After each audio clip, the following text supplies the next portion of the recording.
So, it seems at the heart of Causeway, it's a friendship-driven film. And I'm just wondering, what do you love the most about that aspect? Oh. What I love the most about that aspect is the particular chemistry that exists between these two actors, Jen and Brian. I think these are two actors who were deeply connected to the roles that they played and had a remarkable rapport as people. And so much of the pleasure of making this movie was watching that blossom between the two of them. So, and do you remember your really initial reaction as soon as you read the screenplay? I do.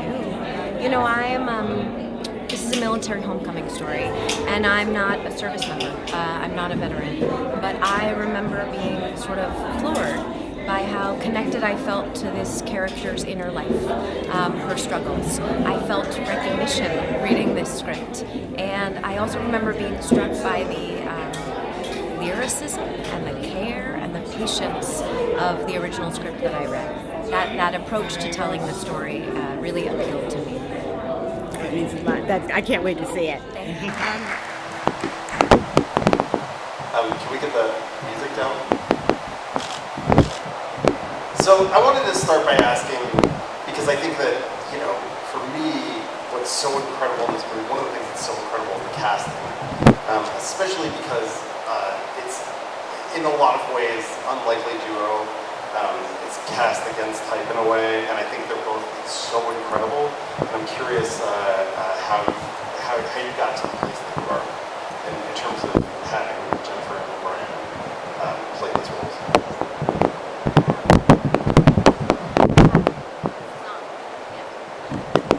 It's not. I'm also loud, so that's okay.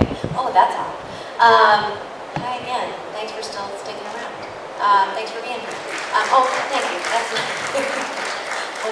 thank you. Jen and Brian. How did they wind up in this movie? Yes. The story of making this movie really begins with me and Jen meeting, I would say. About 6 weeks after I read the original draft, the original screenplay that would become this. I heard that Jen had read it, and like I had a very strong reaction to it. I was asked would I like to have dinner with her. I said yes. So I had dinner with her, and we connected deeply and immediately. I think it's significant part because we both have very personal reactions to the material, but I think also sensed the basis for a very strong creative partnership in that first encounter, and she signed on that night. And Brian, I've known since I was 19. I've primarily been a theater director for the last 15 years. And so I first saw Brian in the plays of Lanford Wilson and Terrell McCraney, and then I saw him do Shakespeare in the Park in New York when he was right out of school. So I have known for a very long time that Brian is an actor of singular range and depth and humanity. And upon reading the script, he was the first and only person that I wanted to play his role. And I remained kind of ecstatic and very humbled that he wanted. Sorry, I guess I'm not projecting well enough. Yeah. I was saying that the film makes such great use of silence and of seeing characters kind of internal thought process work and the emotion of the face. And coming from theater, I think that's a very bold choice because a lot of theater is built on the words and not just on what brought you to that place of how this movie is designed and how much in the editing process, how did it become so comfortable living in the silence for so long?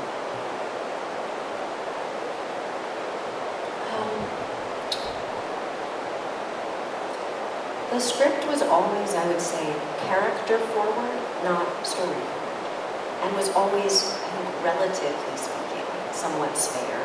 But you are not wrong that in the edit, I kept peeling away. I even peeled away story elements in that, we actually shot flashbacks in this film. Set in Afghanistan and in Lunch, Germany, in that hospital. There's more I could say about that. But to answer your question, what I would say is that in part, I think the actors in this film filled those silences. So the silence felt so alive to me with communication. It emboldened me to commit to, in the edit, an instinct that I was having on set, which is that in many passages in this film, What matters most is what's happening between the words and subtextually. So I think a huge part of that is a testament to what the actors brought in that space. And I would say, likewise, my feeling that patience is an important element in what is also fundamentally a kind of minimalist project, and that I think just key, while also holding space for the kind of patience that I hope the characters would have with themselves. I'm going to open it up to the audience. Does anybody have any questions? So the question was, what's the biggest challenge directing a feature versus a play?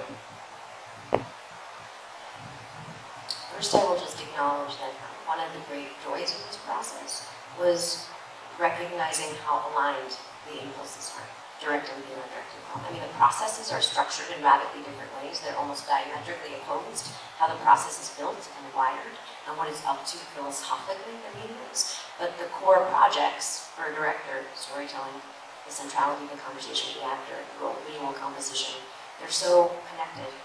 So that was pleasurable.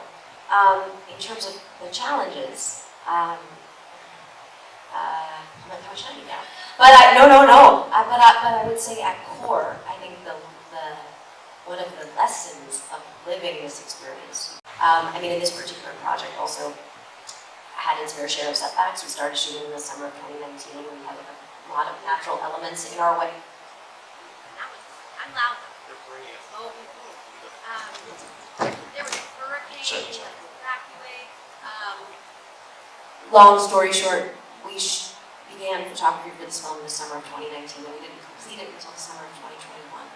So even in a more traditional timetable, the endurance of filmmaking as the director, you are the through line across a changing landscape of collaborators and creative processes and faces.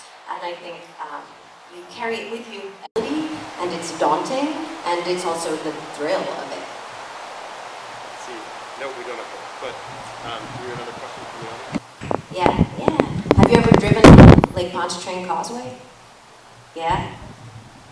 The Lake so a causeway is a bridge over lower wet ground, but the Lake Pontchartrain Causeway in New Orleans is one of the world's longest bridges over water. It's 24 miles long, and it's terrifying to drive across. When you're on it, you can't see where you're going, and you can't see where you came from, and you can't pull over.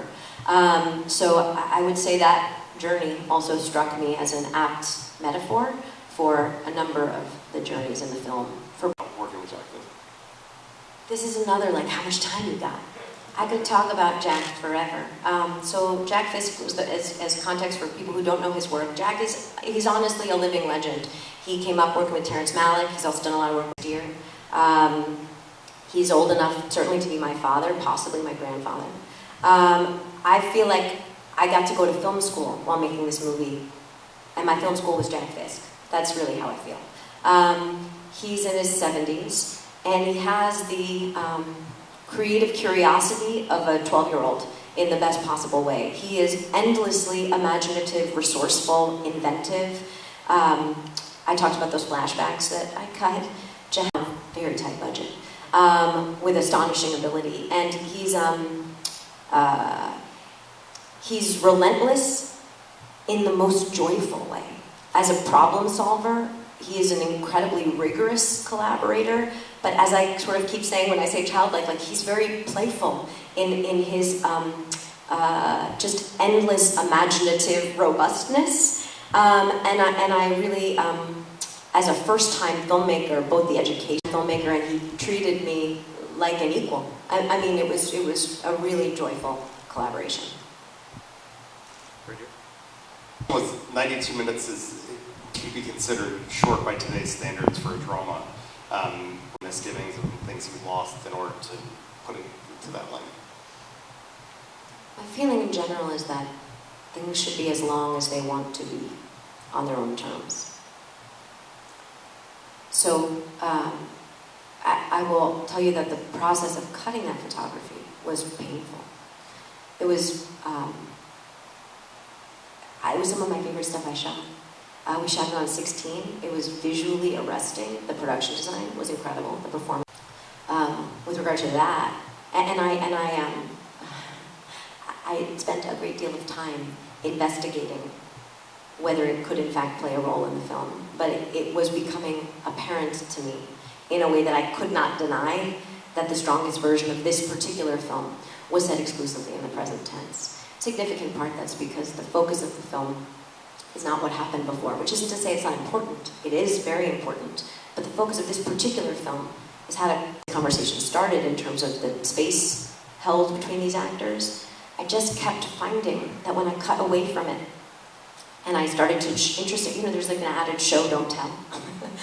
But every time I went to show, instead of letting them show me by telling, I was diluting the potency of what was happening between them and what was alive internally. So I would say the film is exactly the language. So the question was about depicting a brain injury and how no two traumatic brain injuries are the same, so how you landed on what this role of the brain injury would play in the story. So, as I mentioned before we started, throughout the development of this script, while prepping, while shooting, and actually into post, I was consulting, so U.S. Department of Veteran Affairs, physiotherapists, occupational therapists, neurologists, and also had the opportunity to speak at great length with veterans and service members who had incurred TBIs. I also had conversations with veterans and service members who had not about other aspects of their experience. But of course, the medical conversations were also, all those conversations informed the film. Their imprint is everywhere. I guess what I would say, the original draft that I read was not as rooted in medical veracity. So a first step in developing the script was having those conversations and reimagining more specifically the medical truths that we were embodying. She never spent the whole story in a wheelchair. So I would start, sorry, I'm like so eager to see your face. She never spent the whole story in a wheelchair. She broke her leg. It's a vestibular injury. It's cognitive, but it's manifesting in the body. So part of, I would say, the simplest way to maybe speak to it is that there was a journey that we were architecting through the film, which isn't to say that recovery is linear, because one of the things I've learned through all of those conversations is that it's not.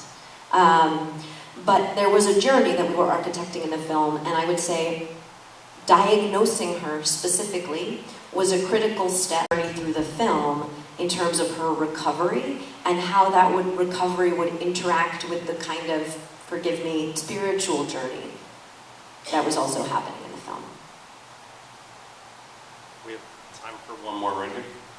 The set design of Lynsey's home, and it was so detailed, and how much of that was set deck and how much of it came with the house that you shot in?